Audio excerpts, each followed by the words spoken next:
အောင်လာအန်ဆန်းကြောင့်1ချန်ပီယံရှစ်ကအောင်မြင်လာတာလို့ဆိုလာတဲ့ Brennan Allen ကမ္ဘာ့အဆင့် UFC fighter တယောက်ကမြန်မာကုံဆောင်အောင်လာအန်ဆန်းကိုမိုဟာမက်လီနဲ့မိုက်ကယ်ဂျော်ဒန်တို့လိုဂန်ဝင်နေနဲ့နိုင်ရှင်ပြီးချီးကျူးလိုက်မယ်လို့ခင်ဗျားတို့ထင်ထားမိလားဒါကအပိုရီပြောနေတာမဟုတ်ဘဲလက်ရှိ UFC ရဲ့ထိပ်တန်း fighter တယောက်ဖြစ်တဲ့ Brennan Allen ကိုယ်တိုင်ထုတ်ဖော်ပြောကြားလိုက်တာပါအောင်လာအန်ဆန်းဆိုတာမြန်မာနိုင်ငံအတွက်တင်မကပဲတကမ္ဘာလုံးကအတိမတ်ပြုရတဲ့ MMA လောကရဲ့ပြိုင်ဘက်ကင်း superstar တယောက်ဖြစ်နေပြီဆိုတာဒီစကားတွေကသက်သေပြနေပါသည်Brennan Allen ကအောင်လာအန်ဆန်းနဲ့ပတ်သက်ပြီးသူ့ရဲ့အမြင်ကိုအခုလိုပွင့်ပွင့်လင်းလင်းပြောပြခဲ့တာပါ။သူကအောင်လာနဲ့ K-Cliff အားကစားရုံမှာအတူတူလေ့ကျင့်ပူတဲ့ဝါရင်မိတ်ဆွေတစ်ယောက်လည်းဖြစ်ပါတယ်။ Allen ပြောသွားတဲ့အထက်မှာတကယ်ကိုစိတ်ဝင်စားဖို့ကောင်းတာကအောင်လာအန်ဆန်းရဲ့နာမည်ကျော်ကြားမှုအတိုင်းတာပါပဲ။သူကအောင်လာကိုဘယ်လိုမြင်လဲဆိုတော့အောင်လာဆိုတာလုံဝ superstar တစ်ယောက်ပါ။မိုဟာမက်အလီနဲ့မိုက်ကယ်ဂျော်ဒန်တို့ပေါင်းပြီးမွေးလာတဲ့ကလေးတစ်ယောက်လိုကိုသူ့နိုင်ငံမှာနာမည်ကြီးတာလို့တင်စားခဲ့ပါတယ်။ဒါဟာရိုးရိုးတန်းတန်းချီးကျူးမှုမျိုးမဟုတ်ပါဘူး။အားကစားလောကရဲ့အထွတ်အထိပ်ဂန်ဝင်နေနဲ့တရန်နဲ့ထားပြီးပြောလိုက်တာပါ။ဒါအပြင်အောင်လာရဲ့ဂုံဘုတ်ဟာဘလောက်တောင်ကြီးမားသလဲဆိုရင်သူ့အတွက်ရုပ်ထုကြီးတောင်တီးတန့်ထုလုပ်ပြီးဂုံပြူထားရတဲ့အထိပါပဲ။အဲလန်ကဒီအချက်ကိုထောက်ပြပြီးအောင်လာဟာမြန်မာပြည်သူတွေအတွက်ဘလောက်ထိအဓိပ္ပာယ်ရှိသလဲဆိုတာကိုကဘာသိအောင်ပြောပြခဲ့ပါတယ်။ဒါပေမဲ့အဲလန်ပြောသွားတဲ့အထက်မှာအလေးနဲ့ထားရမယ့်အချက်တစ်ချက်ရှိပါသေးတယ်။အဲ့ဒါကတော့1ချန်ပီယံရှစ်ရဲ့အောင်မြင်မှုနဲ့အောင်လာအန်ဆန်းရဲ့ဆက်ဆက်မှုပါပဲ။အဲလန်ကအယိုးသားဆုံးဝန်ခံစကားပြောခဲ့ပါတယ်။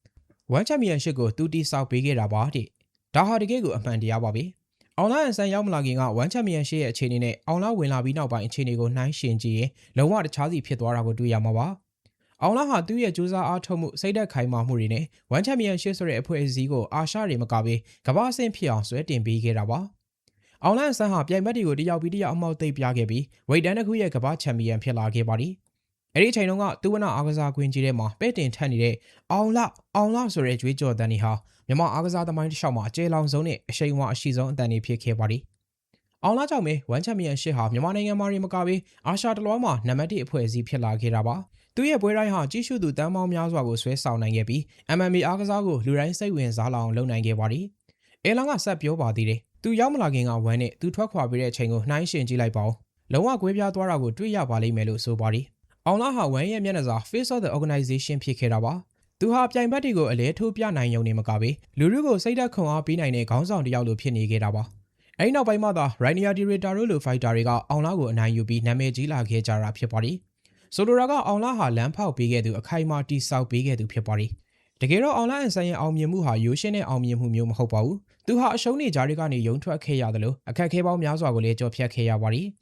မြန်မာလူမျိုးတစ်ယောက်အနေနဲ့ကမ္ဘာအဆင့် MMA လောကမှာဒီလောက်ထိအောင်မြင်မှုဆိုတာမလွယ်ကူပါဘူး။ဒါပေမဲ့အောင်လာကတော့သူ့ရဲ့ဇွဲနီးစနစ်နဲ့ကြိုးစားမှုတွေကြောင့်အာရှရဲ့အကောင်းဆုံး fighter စီးရင်ဝင်ဖြစ်လာခဲ့ပါတယ်။ UFC fighter တယောက်ကတော့အခုလိုအတိမတ်ပြုပြောဆိုလာတယ်ဆိုတာအောင်လာရဲ့အရေးချင်းဟာဘလောက်ထိခိုင်မာနေပြီလဲဆိုတာပြနေတာပါ။အောင်လာအန်ဆန်းကြောင့်1ချန်ပီယံရှစ်ဟာဈေးကွက်တစ်တွေရလာခဲ့တယ်လို့ပရိသတ်အင်အားလေးအစမတန်တိုးပွားလာခဲ့ပါတယ်။သူဟာမြန်မာပြည်သူတွေအတွက် The Burmese Python ဆိုတဲ့အမည်နာမနဲ့အတူဂုဏ်ယူစရာပြရုပ်တစ်ခုဖြစ်လာခဲ့ပါတယ်။အောင်လာရဲ့ပွဲတွေကပေးတဲ့ရင်ခုန်တန်တွေသူ့ရဲ့အောင်နိုင်မှုတွေကပေးတဲ့ပျော်ရွှင်မှုတွေဟာမြန်မာအားကစားလောကအတွက်တော့ဘာနည်းမှလေးလို့မရတဲ့ဓာတ်မိုးတွေပါပဲ။အခုလို UFC fighter Brennan Allen ကအောင်လာကိုအမွှန်းတင်ပြောကြားလိုက်တာဟာအောင်လာအန်ဆန်းရဲ့သမိုင်းကြောင်းကိုပို့ပြီးတောက်ပစေပါတယ်။အောင်လာဟာခပတ်ရှိသည်ဖြစ်စေမရှိသည်ဖြစ်စေသူရဲ့စိတ်ဓာတ်နဲ့သူလှုပ်ဆောင်ခဲ့တဲ့အရာတွေကတော့ MMA သမိုင်းမှာအမြဲတမ်းကြံရှိနေမှာပါ။1ချန်ပီယံရှစ်ကိုအောင်မြင်အောင်ဆွဲတင်ပေးခဲ့တဲ့အဓိကလက်တွေဟာအောင်လာအန်ဆန်းပဲဖြစ်တယ်ဆိုတာအခုတော့တကဘာလုံးသိသွားကြပါပြီ။